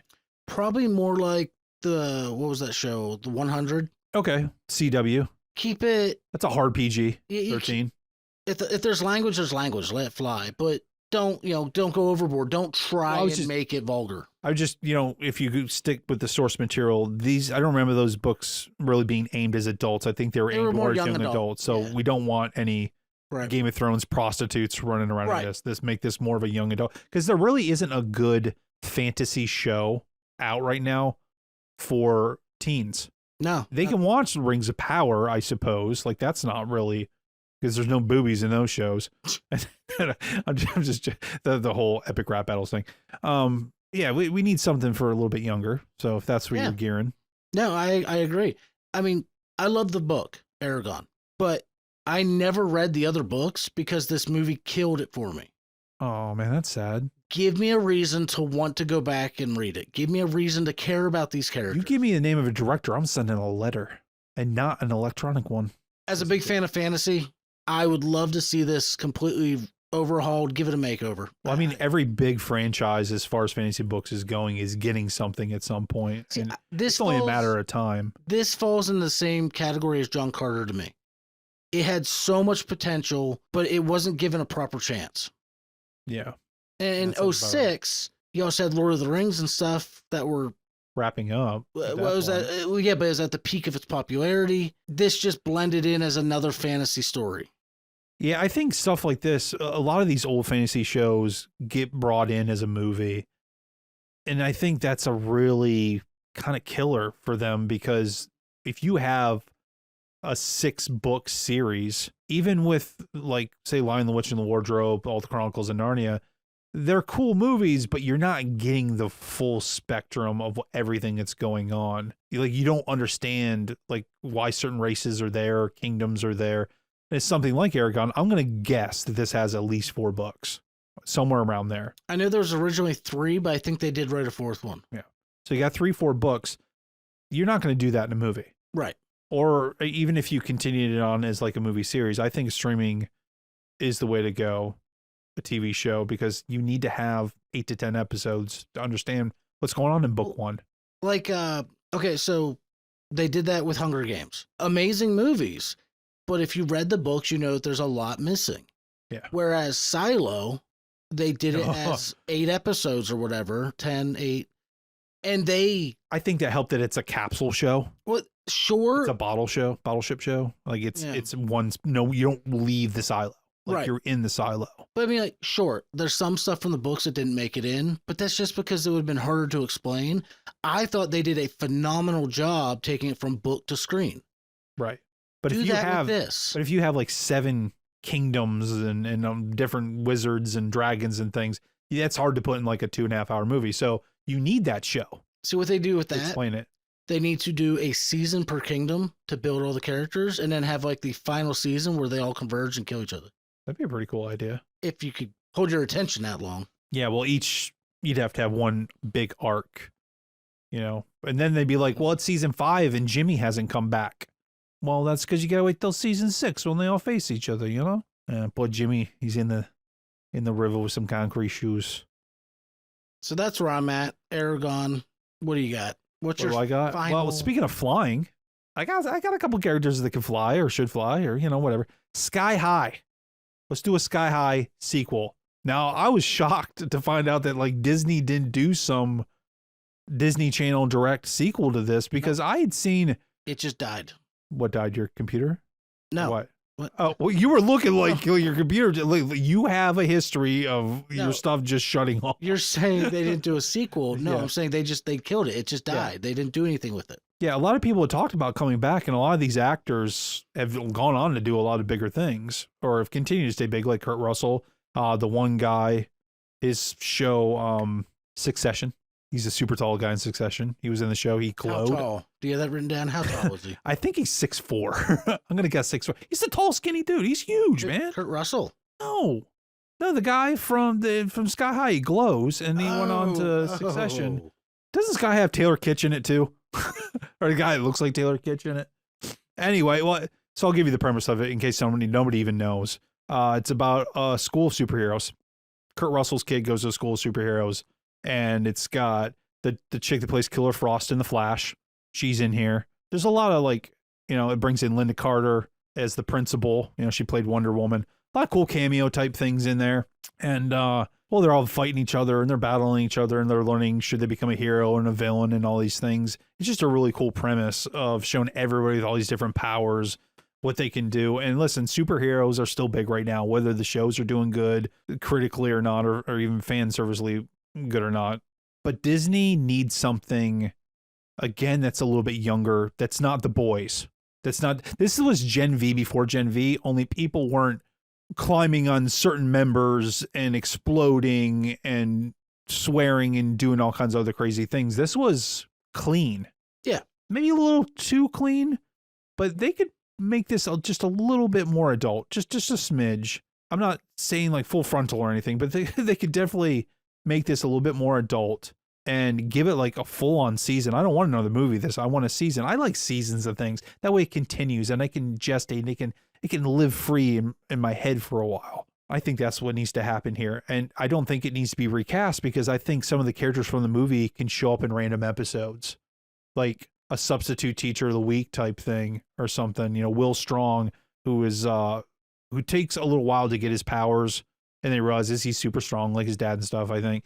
Like, let's have him like show up for an episode. Or Kurt Russell. Like there's some crazy episode where Kurt Russell has to help some of the students, you know, stop some bad dude or something, you know, like maybe he goes bad for an episode and like they got to gang up and stop him somehow. Like just bring in people from the original movie and give this like a 10-part show on Disney Plus. I think it would do a good. Disney Plus needs some stuff, man. Mm-hmm. It does. It needs some stuff. Like, it can't all be Star Wars. Okay. Wasn't Bruce Campbell in that movie too? Yeah, I think he plays the gym teacher. Yes. Yes. Yes. Okay. I just vaguely remember forgot. him being Oh, there. yes. Yes, he is in there. So, yes. Yes, I would love to see that come back. I'm glad that we agree on that one. That was one of the few Disney movies that I could sit and just watch. I've seen it a few times. If it's just like on in the background, I'm like, oh, well. what's that and I had Not that anything's on in the background anymore. I had a tendency to watch, was it Xenon, Girl of the 21st Century? I don't know I know what it is. I never really watched it. I always liked it just because it had to do with living on a space station. Like, I loved that idea. You didn't give me any ratings on this for Sky High. Oh, for Sky IMDb. High? I wanted to know. Hang on. I have IMDb pulled up. I'm just Sky High. Right there. Kurt Russell, Kelly Preston, 6.3 out of 10. Hey, it's better than 5. Danielle Pennebaker. Yep. The Killer Frost lady. Michael Angarano. Is that who you're thinking of? Yeah, the tall dude. Okay. Yeah, he's the tall guy. Yep. Bruce Campbell. Mary Elizabeth Winstead was in it. Linda Carter. Yeah, Winstead was in this. Oh, man. There's actually some decent names in that. Wow. Right? Yeah, and some of them weren't super, super popular yet. I'll tell you what. If our Patreon ever takes off, we will fund a sequel. Okay. It better really take off. Thank you to our Patreon members that we do have. Yes. All of you. We'll shout them out at the end. You So, know, anybody who's anybody in the geek world is probably at this point wondering, where the hell is Firefly? yeah. So let me What are you doing, explain. Nathan? Let me Rookie? explain. I am a huge fan of Firefly. Love the series, even out of order. I watched the movie in the theaters before I knew what Firefly was. That's hilarious. I'm a huge Nathan Fillion fan in general. Like, I love everything he's done. The Rookie on right Castle. now is amazing. Yeah, that's what you said, and I got to get to it. It's on my list. It is. But let's be honest. Firefly at this point is Half-Life 3. If it ever actually came out, it's going to disappoint everybody because it's hyped up so high. We will never reach those standards. It's that simple. Yeah. And spoilers, you can't bring the whole cast back because it's the movie Serenity. They've removed one of them. The cast? I know the director's not doing so hot. What cast member? No, you took Okay. it the wrong way. In the movie Serenity, one of the main characters is killed. Oh, yeah, yeah. Well, they can find the clones, man. Clones, and clone them. No. Yeah. No. Yeah. No, I thought you were legitimately talking about because somebody was problematic.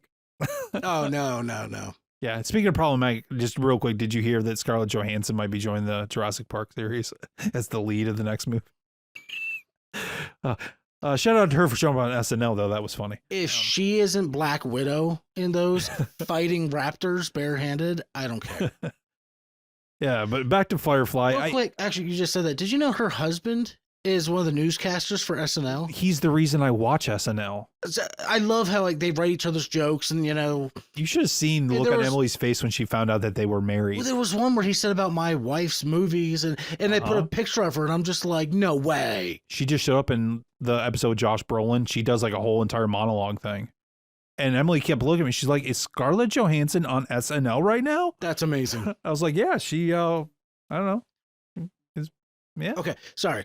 So yeah, Firefly, while I'd love to see it, I don't ever want to see it. I don't think it'll live up to what everybody hyped it. And let's be honest, Nathan Fillion's a little bit old to be playing Space Cowboy at this part. I don't want to see his butt. No. No. No, I think everybody's kind of moved on to better things at this point. The one guy voiced Superman for the animated shows. Alan Tudyk, he's chilling on Resident Alien right now, and he did on Doom Patrol for a little bit. Yeah, I have them. Still haven't watched them. Oh man. Yeah, Brandon Fraser. It's just one of those shows. I agree that it's never going to live up to anybody's expectations. I mean, it got the movie. Yeah, I mean, it didn't wrap up everything, but they got the movie. It's fun to talk about and say, "Oh, I wish they would make a sequel." But when it comes down to it, do you really want it? I mean, we got the Orville and other shows, so yeah, why not? Well, I'll tell you why not. We just explained why not. Why don't do it? Yeah. But this is supposed to be the ones we want brought back. But this one, let's let it lie peacefully, like the sweeping beauty that it is. Yeah. What about Galaxy Quest though? Because everybody wants Galaxy Quest, and Sam Rockwell. Everybody's like, "Oh yeah, we'll do it," and they haven't done it. And poor, there's a character there we can't bring back either, Alan Rickman. Yeah. And poor Alan Rickman. One of the best parts of that entire movie. I don't think I've ever seen anything Alan Rickman was in that I didn't love. No, even if the movie wasn't fantastic, Alan Rickman was. Oh, yeah. Yeah. I will show you things the boys on your mind, Mr. Potter. So now are you talking like a reboot? Or No, bring the originals back? Yeah, well, Tim Allen kind of in hot water these days, and bring back Tim Allen. I don't know. I don't know how to do this. And I wouldn't even pitch something for it because I'm not sure if I absolutely want it either. I did for a long time as well, but I feel like the time for that has kind of gone. I mean, I know Sigourney Weaver's, she's big in culture. Hey, listen, she's a pretty lady. Sigourney Weaver. She always has been a pretty lady. She's aged well. Okay. Is she in her 60s? Yeah, probably. But I think she's going to be the new Ghostbusters movie. I think she makes an appearance in there, but still, with Alan Rickman being gone, Tim Allen being mean to people on sets, apparently, for, I don't know, maybe they need to hire bodyguards on these new Santa Claus movies they keep making. Should have put that one in the Dead Horse Beatdown. Santa Claus movies, let's stop those. But Galaxy Quest, I don't think, unless you just take someone like Sam Rockwell's character, and I just saw him in Argyle, and he was fantastic in Argyle. He's just a fantastic actor. I think you could possibly do it, but I don't know if the popularity is there for this movie or TV show that they're talking about possibly doing. But this thing every couple of years you hear, oh, Galaxy Quest is coming back. Simon Pegg is like, he's involved in this whole thing for the last couple of years, but he's also involved in the Star Trek thing. And he was going to helm the Star Trek. Didn't happen. I don't know. I think the time has passed for this. There's my honorable mention. What do you got? So one that is actually coming out that I don't know how I feel about it. So I would like to hear your input. They are in production making Back to the Future 4. Oh, man. Personally, I think the trilogy should remain a trilogy and not a, quartet, whatever. I don't know. I'm afraid this could be an Indiana Jones issue. Yeah. I don't think we need it. And I am afraid that they're going to introduce a new younger character to be the next Marty McFly type of deal. And they're going to try and move it on to another, like they did with Shia LaBeouf. Crystal Skull and Shia LaBeouf. Yeah. I don't want that. I'm happy where it ended. In your knowledge of this, is Zemeckis part of this? Spielberg and Zemeckis, are they? I don't actually know. Because I'd like to know who is in charge, like who's the screenplay guy, woman. Is it who's directing this? Because I think that would kind of skew it a little bit, but it looks like Peter Macaluso. Never heard of him that I know of. I mean, I've probably seen a movie or show or something, but so an unknown, okay, who probably grew up a fanboy, probably wooed the socks off of the execs for this to get the job. And Christopher Lloyd's old, and Michael J. Fox, with his condition, and yeah, he's fighting through it, and he's a badass. But I don't know, like, what could you possibly do? I don't recognize anything that he's produced. Oh, great. That's a good start. I'm more excited about the Red Sonja movie coming out than I am about this. And I liked the first two movies. I was never a huge fan of the third one. I've seen it plenty of times. I've given it plenty of chances. I don't hate it. It's just, it was a Western time travel movie. Like, I don't know. I mean, there's some funny parts in there, but the first two movies are really, really well done. I don't know. I never thought the third one needed to be there, honestly. But so to have a fourth one added on, I don't see the need other than let's make the studio money. And I think they're going to be disappointed it doesn't make them the money they want. See, I'm afraid it's going to go the Indiana Jones route with Crystal Skull, and it's going to taint the franchise. Well, even the last one, Dial of Destiny, didn't make what they wanted. Right. It did better, but they were like, what the hell, man? Why doesn't anybody want to see this anymore? It's like when they're in the 35th Star Wars movie. It's not getting better. Don't wait. Next year's going to be the year of Star Wars because we got so much Star Wars coming next year, dude. So much Star Wars. I know. So I also have, I just found this out today. Battlestar Galactica has a series being redone by Peacock. That I'm interested in. Supposedly it's coming out this year. We'll see. I'm kind of excited for it because I love the Battlestar Galactica. I never saw the original. I saw the movie. I saw the reboot where with Katie Sackhoff as Starbuck.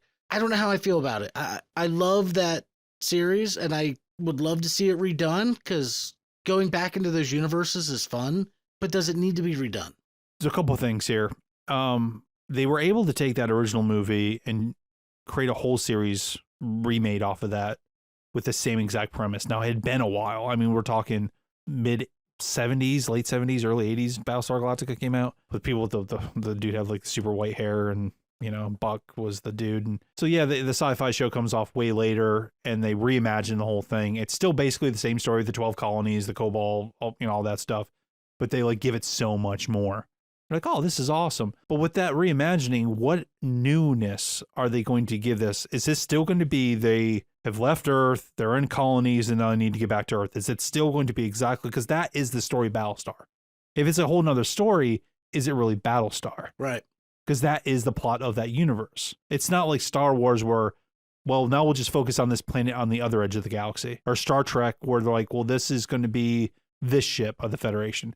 With Battlestar, there's one story that's been told twice. Are we going to tell it the third time? And has enough time passed that this is going to be interesting enough?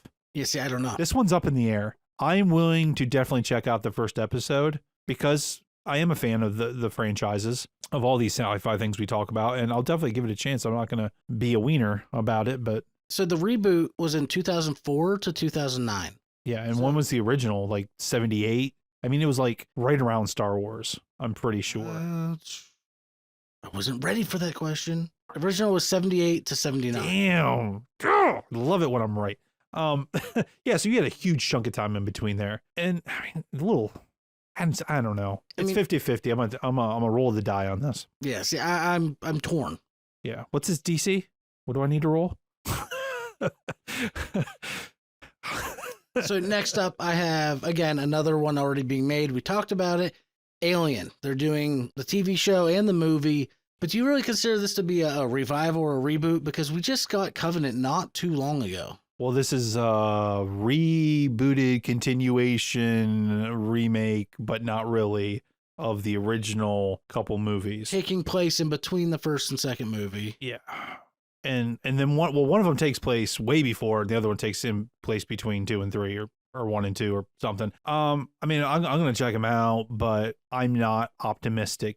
As one in, like we've talked about, is stuck on a planet and it's about corporate greed and maybe aliens, but we should know about aliens at this point. There's already canonical, there's already timeline issues. Yes. And I am going to tell you right now, I'm not going to buy it's another timeline bullshit on this one. Whoa. Because we've already had too many of that going on. So, no, thank you. They better tell us the height of the xenomorph, right? Oh, I want to know. Is it 1011 or is it 10-9? I need to know for my replica I'm making in the other half of the basement. I mean, the director even said that Prometheus and Covenant don't really... Yeah, like it's really fine. matter. You can cut those out. No, but they do. They're there now. To me, that's the timeline. That's the sacred timeline. That's when the aliens were made. Yeah. But now that's not when they were made. Like, what? See, if you're already pissing me off before you even get a trailer out, I don't know. Yeah. So, yeah, that's my take on that one. We've already talked about this a lot. Yeah, we did. What about the trailer that dropped, I believe, during the Super Bowl for Twisters? A Twister reboot.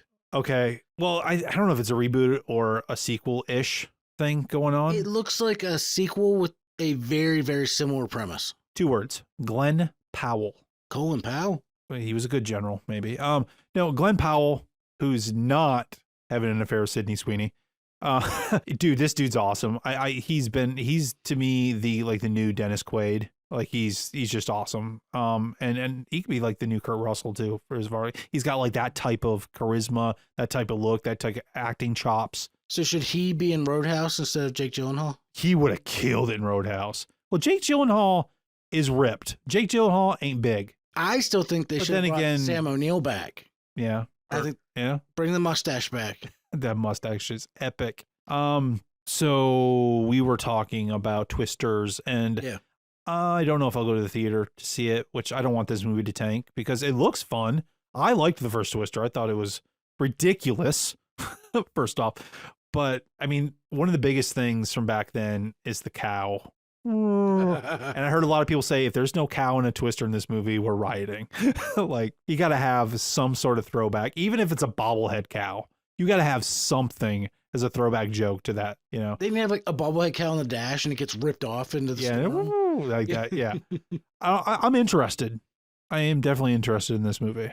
I am a 7.5, 8 interested in this movie because I But not really like quite the first enough one. to go to theaters. Theaters are expensive, my friend. They are. And the only movie that's really getting my money this year is Deadpool. We should go to an IMAX to see it if they're gonna like turn fans on and stuff. And like, I want I've been doing 4D. IMAX since I high want school. 4D. 5D. Yes. Yeah, there better be sharks in that tornado. Jeez. Trying to eat the cow. Oh, And then Black Widow shows up and kung fu's them. riding a dinosaur. Yes. Blue. Oh no, her dinosaur's red Oh my or bad. black. White. White. No, it'd be red. The red room. Yeah. So last one I had, and it's not something being made. It's something I thought of halfway through our conversation. Okay. I would love to see a reboot of the Shannara Chronicles. Oh, what a tragic ending, man! Like, what the hell? Well, Like, it was a cliffhanger. The first season was sick. I watched a little bit of the second season, and it wasn't quite the right feel. I didn't finish it. There were some cool additional characters. There was a lot of Stuff, yeah. yeah, a lot of good actresses in that show. I feel like there was a lot of female empowerment in that show. But the whole idea of it, like elves and everything living in a future. I just wish they would have done them a Dystopian little Earth, bit better. like- The trolls were like dudes with goggles or something. Yeah. Like what? Like toxic. It reminded me of the Mole Man from the Fantastic Four comic books. Yeah. Mixed in with the Jawas or something. I don't know. Wait a minute, was Austin Butler in that? Was the guy played Elvis? I honestly couldn't tell you. I wonder if I think he was in that. That's where I know that son of a bitch from. And I already closed my laptop, so I'm not. Well, gonna... you can't reopen it. It's time sensitive. Yeah, exactly. Access denied. Access denied. A third time will give you explosions. Austin Butler was in it. Yep. I used Damn. my phone instead. Yeah, well, that's outdated. 7.1 out of 10. That's a pretty good rating. But what'd And- season 2 get? I'm not looking. And it had that, what was his name? Manu Bennett or whatever he played. Manu Bennett is a beast, dude. Yes. Ever since the Spartacus show, I like me. Hey, dude, Lord of the Rings, the Hobbit movies, he played the White Orc guy. Well, didn't he also play in Arrow Yeah. as Death. Deathstroke? Yes. Yeah, he's an awesome actor. Yeah, I like Manu Bennett. He's been in a lot of things over the years. It's just, he's like the Australian Frank Grillo, and those two. I don't know if they've ever been in a movie together, but they should be in a movie together. And Gerard Butler. And Gerard Butler. Just because. Yeah. That'd be, well, I'm pretty sure Frank Grillo and Butler have been in a show together. Oh, really? There's this movie I watched, and I could be wrong, but they're trying to kill each other, but they both one gets arrested. Frank Grillo's running away from Gerard Butler because he stole money or something. Gerard Butler's supposed to go kill him. So he gets away from him. And to do that, he just straight up walks up and punches a cop right in the face. So I throw him in lockup. So then Gerard Butler does something to where he gets locked up and they're in opposite jail cells. And then people are coming to the police station to kill them and start killing cops. And they have to like break out and help each other, but then try not to kill each other. And it is a hilarious, fantastic, ridiculous cop movie. I'll have to find the name of this movie for you. It was like straight to video, straight to streaming. That sounds fantastic. Because Frank Grillo plays not his normal, I'm a badass guy. He's this greasy, slimy, money-hungry dude with this really crappy Las Vegas type suit on. Cop Shop, Yes, Cop Shop. 2021. Totally underrated movie. These two trying to take each other out in this cop shop. Like all these other people are in there trying to kill them. And the cops are dirty. And it's just wild. It says it's on Amazon Prime Video. Check it out, man. I recommend that movie. When you're bored, check it out. I might watch it tonight. I don't know. We'll see. Yeah, I'm not saying it's like a 10, but it's fun. It's good for direct to video. Yeah, dude, there you go, man. Bring them back. So what do you think of our list? Let us know. Comment down below on YouTube or go to treeofgeek.com, contact us tab. Send us a message. Let us know what you're thinking about our list. What should have been there. I think it's what more shouldn't have. picks. It's more picks. It's not a list. It was picks. Sorry, yes, our Just picks. a couple picks. Our fantasy Not team. another list episode. But let us know what you think. And while you're there, feel free to hit the follow button, the like button, The subscribe button. That's the important one. whatever I don't know. buttons are on there, hit them. Well, not the down, the thumbs down one. Don't hit that one. No, hit the thumbs up. The thumbs up. Positivity. And if you really like what you're hearing, you can always go to patreon.com/Tree of Geek. $5 a month. It'll put you on our super special list where we say your name online. And listen, we want to do some things. We have got some ideas. We got diagrams. We're like, oh, dude, we can do this. We can do this, and we can do this. Venn diagram. Yeah, Venn diagram. But guys, if ladies, if we don't get any Patreon members, like, what's the point of making the content? So if you guys have some ideas of what content you would like or something crazy, like, hey, why don't you guys do this? Let us know. Yeah, absolutely. $5 a month. It gives you access to behind the scenes photos. We post about a week, maybe even 2 weeks ahead of time on what the next episode is going to be about. We can do some outtakes. Things like that. You're more, you get to vote on. This is a whole, we need to redo this. This is bad. No, this isn't bad. This is good. We're about to be done. We're going to let these folks go. Point is, folks, if you want to join Patreon, you want something special, let us know. And we'll vote get on out of content, all the fun stuff. So calling out to our 2 Patreon members, we have Jonathan Snyder. John. And Unconfined You. I'm not going to give the real name because they did put the real name, so they obviously don't want the real name. But thank you for subscribing to our Patreon. So much thanks. And We appreciate it. hit us up on Instagram, Facebook, YouTube, Spotify, iTunes. You think about it. The list goes You on. can find it. Us. I Think have about it. noticed, however, like 99% of our listeners are on YouTube now. Are they? Yeah. Well, YouTube is, I think the kids think it's popular these days. I don't know. The kids like The kids. I like that some of our listeners are from, like, not in this country. Yes. We're like, hey, so who in Australia listens to us? I'm like, dude, I don't know. Isn't there an Australian person? Like Australia, like a Sweden? Or we did in Netherlands or Germany area. Yeah. I do. That's my buddy Xander. Oh, okay. I do know him. I met him Well, thank you, Xander. way back during my Pokemon streaming days on Twitch. He was one of the first people to follow me and one of the only people who actually stuck around. Well, if I could fist bump you, I would, but I'd just end up punching the microphone, and we don't want that. So I'm not gonna. I'm not gonna tell you what that was. All right, guys. Thank you so much for listening. Thanks for sticking around, and we'll have a magical episode coming up in a couple weeks for you. So thanks a lot for hanging out in the tree fort. Take care and be safe out there. Deuces.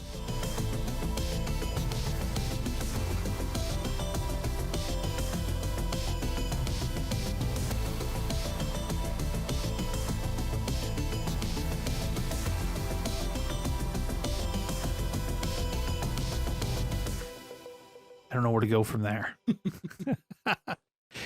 Let's go. Yeah. Completely agree. Good. Great. Show's Good. over. Yep, that's it. All right.